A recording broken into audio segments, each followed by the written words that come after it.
miseria en Argentina. Esta tesis fue presentada ante un jurado de la Universidad de Buenos Aires en el año 1901 y pareció sinceramente irreverente, irrelevante, muy difícil de comprender para esa sociedad que un joven abogado base su tesis en la realidad social con una tesis denominada La miseria en Argentina. Por supuesto será desaprobante. Así arranca Palacios la historia de su vida y la historia de la República Argentina. En sus primeros actos como abogado ya se veía la jerarquía de Palacios. Tuvo su primer estudio jurídico en Capital Federal, muy joven, y la placa que él puso en la puerta, como todos los profesionales ponían, decía: Doctor Alfredo Palacios, atiende gratis a los pobres. Ese era Palacios. A ese Palacios hoy le venimos a rendir un homenaje. Fue por su acción pública, por sus discursos grandilocuentes en defensa de los derechos de los trabajadores y los derechos de los más débiles, que en 1904 es tentado por un grupo de trabajadores de la Boca, que va a su despacho y le pide que sea él quien lo represente en la elección de ese año. Palacios era muy joven y acepta ese desafío y es candidato a diputado nacional por la Boca. Palacios ingresa al Congreso Nacional, electo por los trabajadores, 807 votos sacó Palacios en esa elección. Ingresa al Congreso Nacional y como primera cuestión de conciencia hace nada más ni nada menos que modificar el juramento por el cual debía asumir su banca. Y ese también era Palacios. Tenía convicciones muy fuertes.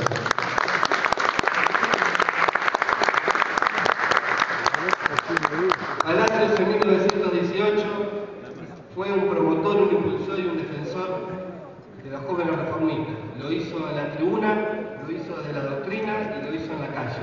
Y esas son cosas que los reformistas reconocen hoy en día. Palacios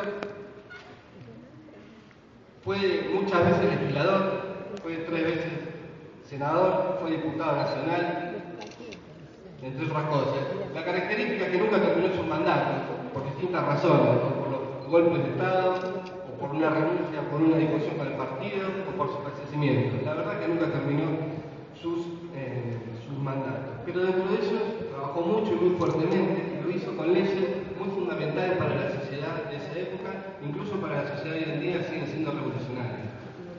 Palacios, algunas de las leyes que aprobó fueron la ley de reducción de jornada laboral, una ley denominada la ley del sábado inglés, el descanso dominical. Bueno, peleaba permanentemente por aumento de sueldos y mejoras en las condiciones de trabajo de los trabajadores. En 1913, Palacios, 1913, ya peleaba por una ley contra la explotación sexual de las mujeres. 1913, un tema que hoy está en debate en Argentina. Bueno, ese también era Palacios. Peleó por la ley de accidentes laborales. Muchas de estas leyes las peleaba solo en un congreso conservador y las lograba sacar aprobadas. Esto es un mérito que pocos conocen, pero era un parlamento donde él estaba en soledad y estas leyes las lograba aprobar. Ese también era Palacios. También continuó con la ley de protección al trabajo femenino, la ley de la silla, la ley del estatuto docente.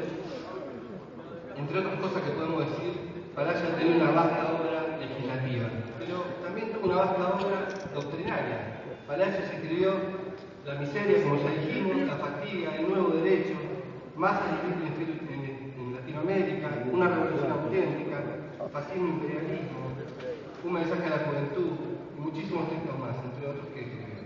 Palacios fue designado en el año 1999 por esta inmensa obra doctrinaria y legislativa como el legislador del siglo. Ese era Alfredo Palacios, fue el legislador del siglo de la República Argentina, designado en 1999. En el 2004, al cumplirse 100 años de su primera elección, la Cámara de Senadores de la Nación bautizó a su sede con el nombre de Alfredo Palacios.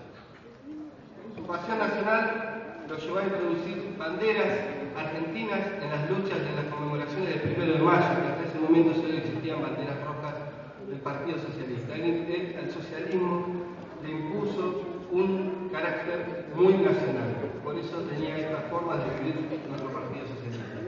Palacios no vaciló en reivindicar en el Senado de la Nación la soberanía de las Islas Malvinas, y lo hizo en el año 1934, cuando escribió el primer libro sobre este tema, denominado Las Malvinas Argentinas, las Malvinas archipiélagos argentinos. En 1937, por esta iniciativa, se decretó la prohibición de imprimir mapas de la Argentina en la que no figurasen las Islas Malvinas. Esto también lo hizo Palacio. Así, al abogar por la nacionalización del petróleo, también defiende a los sectores sociales y plantea que deben involucrarse en la producción de esta empresa nacional todos los sectores, incluyendo a los trabajadores, al estilo reformista, al estilo del cogobierno universitario. Alfredo Palacios tuvo una vida muy importante, una vida muy intensa, y como le dije al principio, Alfredo alternó sus pasiones entre la política y la docencia. Y en el marco de la docencia podemos decir que Alfredo Palacios tuvo una historia en esta ciudad de La Plata, que hoy lo reconocen. Palacios fue no solo docente de la Facultad de Derecho de la UBA de La Plata y de Económica de La Plata, sino que por el impulso de los estudiantes y también de algunos docentes, pero básicamente por los estudiantes, quienes lo reconocían como un maestro de la juventud, accedió al decanato de la Facultad de Derecho del año 1922 al año 1925.